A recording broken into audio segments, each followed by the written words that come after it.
Anfang September im Bayerischen Wald. Seit Monaten wird hier im Freilichtmuseum Finsterau mit Hochdruck am Wiederaufbau eines fast 300 Jahre alten Holzhauses gearbeitet. Eine der ungewöhnlichsten Baustellen Bayerns.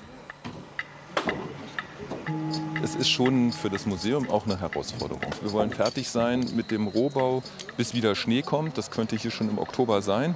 Wir haben einfach wenig Zeit. Für den Chef des Freilichtmuseums Tim Mirsch und seine Mitarbeiter ein Wettlauf gegen die Zeit. Zimmerer Franz Plöchinger hat das Haus vor 3 Jahren mit abgebaut. Das Holz, das man jetzt sieht, muss man alles noch verbauen. Das ist alles noch Material für das Gebäude. Wenn schon noch 200 Stück gut sein, so wie man unten liegt. Ein Puzzlespiel für Nervenstarke und Rettung in letzter Minute für eines der ältesten Häuser im Bayerischen Wald. Nur ein paar Kilometer weiter, in Spiegelau, prägte es Jahrhunderte die Landschaft.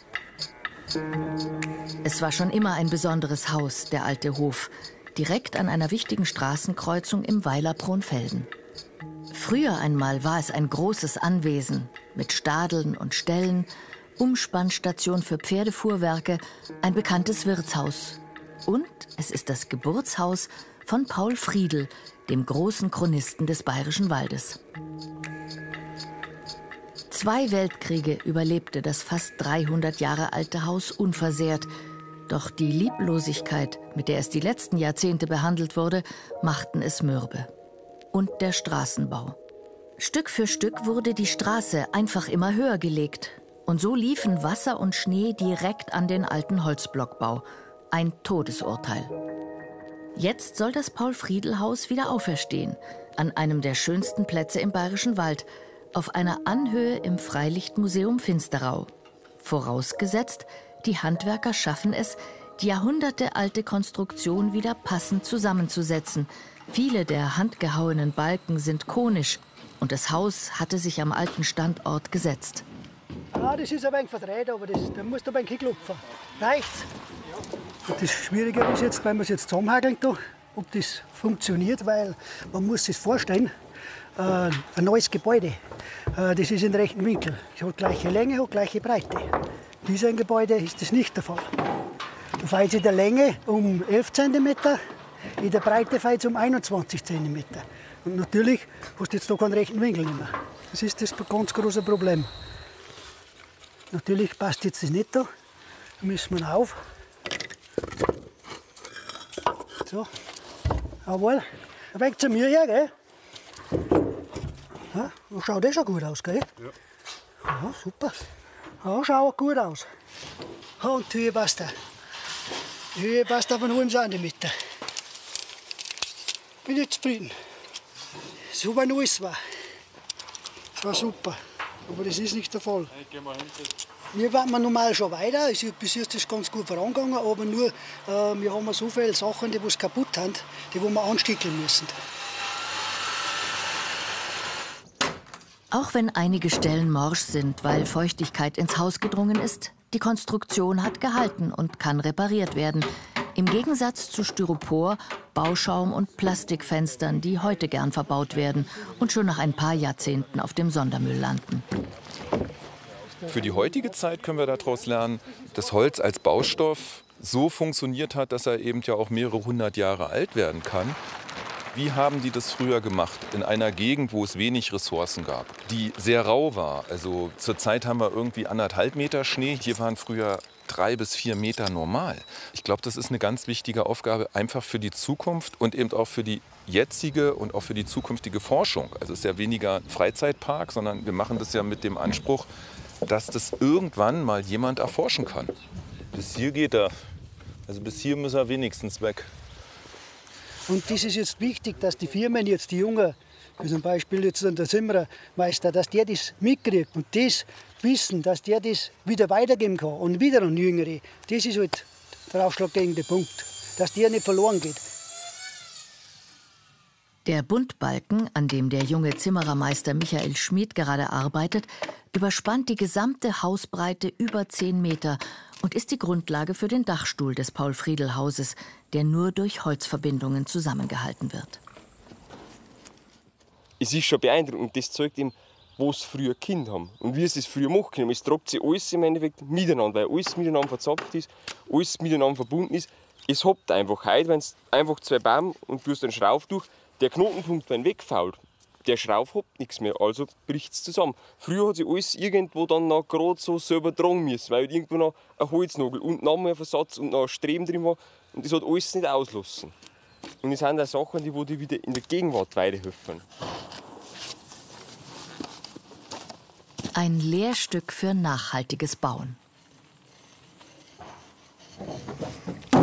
Ui. Ist wie Gummi. Muschke, geht schon.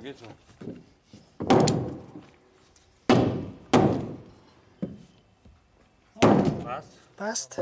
Passt, wie wenn es schon mal drin war. Aber war drin. Hier brauchst du aber einen Nagel, da brauchen wir. Da haben wir ein Loch. Da haben wir ein Loch. Die Nägel werden in der museumseigenen Werkstatt produziert. Reine Handarbeit, genauso wie man es früher gemacht hat. Franz Dillinger, eigentlich Maurermeister, ist mittlerweile Profi.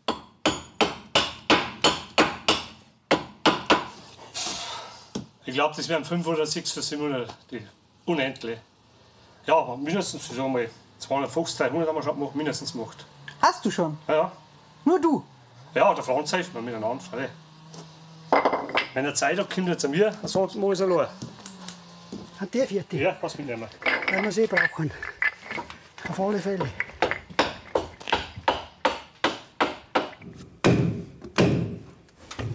Ist sie zu mir? Ja, jetzt gut. So müsste es gehen.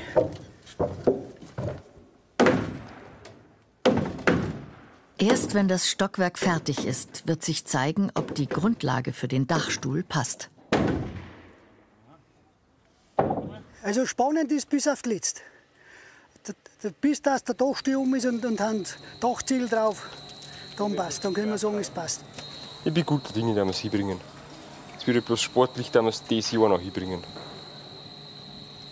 Nur noch wenige Wochen haben sie Zeit. Hier auf über 900 Metern Höhe kommt der Winter manchmal ganz schnell. 6 Wochen später, Mitte Oktober. Der Großteil der unzähligen Verbindungen, Verblattungen und Verzapfungen sitzt. Zimmerermeister Michael Schmid setzt die letzten Schifter zur Vollendung des Gesperres.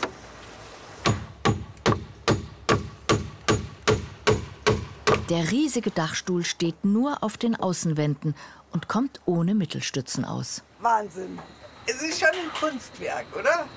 Ja, schon. Es hat schon ein bisschen Hirnschmalz erfordert, dass man das wieder hinstellen, wie es hingestellt gehört hat. Weil wir haben am Anfang an die Sache rangegangen, dass jede Verbindung einfach passt, wie es passen sollte. Aber gerade wenn man in die Ecken schaut, die haben sich da nicht so viel drum geschissen, auf gut Deutsch gesagt. Oder nicht so viel drum gekümmert, dass wir es fernsehfreundlich sagen.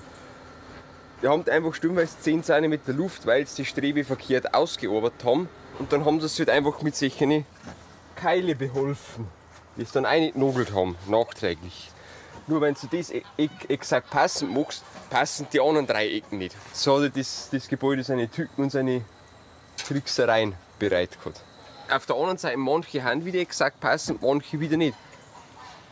Würde der Montag dazwischen gewesen sein. Ein Montag vor 300 Jahren. So ungefähr. Ja, der Dachstuhl ist keine 300 Jahre alt. Der ist ja erst später raufgekommen. Das Erdgeschoss ist 300 Jahre alt.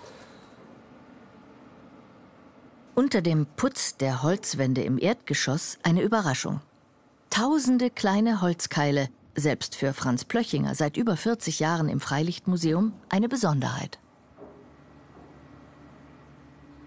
Das ist der Putzträger. Das sind ganz kleine Keile. Und die Keile, die sollen das verhindern, dass der Putz runterfällt. Wenn wir ihn runtergeschlagen haben, das ist Wahnsinn, der hat immer noch gehalten. Also möchte man nicht glauben, dass das so hält. Das ist eine wahnsinnige Technik. Also das ist das erste Mal, wo wir jetzt das im Museum haben. Das ist einfach wirklich eine tolle Sache. Die Blockwände werden wieder verputzt. Da, wo faule Balken ersetzt wurden, sollen auch wieder neue Keile den Putz tragen, wie hier in der ehemaligen Wirtsstube. An alter Stelle lag sie am Ende mehr als 1 Meter unter Straßenniveau. Als es noch ein Wirtshaus war, beherbergte es die durch einen Großbrand obdachlos gewordene 9-köpfige Familie Friedl. Und so kam der Volksdichter Paul Friedl 1902 hier im 1. Stock zur Welt. Ein Leben lang brüstete sich Paul Friedl, im Wirtshaus geboren zu sein. Einer, der Jahrzehnte für den Erhalt des Hauses kämpfte und Paul Friedl noch persönlich kannte, ist Karl-Heinz Reimeyer, Kreisheimatpfleger im Landkreis Freyung-Grafenau. Er besitzt sämtliche Romane, Brauchtums- und Musiksammlungen vom Baumstäften Lenz, wie Paul Friedl auch genannt wurde. Er hat immer gesagt, die Niederbayern sind keine niederen Bayern. Merkt euch das, hat er immer gesagt. Und er ist dann auch so aufgetreten, dass man gesagt hat, der vertritt uns und unsere Kultur also richtig, er steht da richtig dahinter. Paul Friedl hat die Besonderheiten der Weidler geschätzt. Ihre Sprache, Geschichten, Musik und Bräuche lebendig gehalten. Mit dem Wiederaufbau seines Geburtshauses soll dieses Erbe weitergeführt werden. Und da gibt es so Ideen, dass man dann in diesem Haus eine Bibliothek hat zum Thema böhmische Literatur und dass eben in unserem Museum ein Künstler mal eine Woche gastiert hier oder 14 Tage und dann eben vielleicht sich inspirieren lässt und was Entsprechendes schreibt. Sehr spartanisch dann, sehr einsiedelig, aber vielleicht auch ganz gut für die Kunst manchmal. Fürs Richtfest fehlt jetzt nur noch der alte Glockenturm. Die letzte heikle Aufgabe. Er kann kippen und er muss wieder genau in die alten und teilweise erneuerten Aussparungen und Zapfenlöcher im Dachstuhl passen.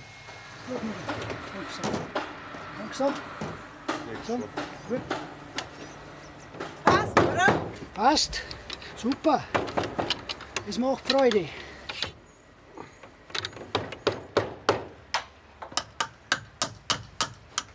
Jetzt haben wir es geschafft, jetzt ist das Dach drauf. Das ist wie wenn eine Last von der Schulter fällt. Dann haben wir Stolz. Dann haben wir wieder um ein Gebäude reicher im Museum. Schon jetzt hat das Paul-Friedl-Haus wieder wertvolles Wissen lebendig werden lassen. Weil es bewahrt wurde, werden auch die nächsten Generationen aus diesem Wissensarchiv schöpfen können. Leider gibt es nur noch wenige Zeugen der alten Baukultur im Bayerischen Wald. Es wäre schön, wenn sie auch außerhalb von solchen Reservaten, wie hier im Freilichtmuseum Finsterau, überleben dürften.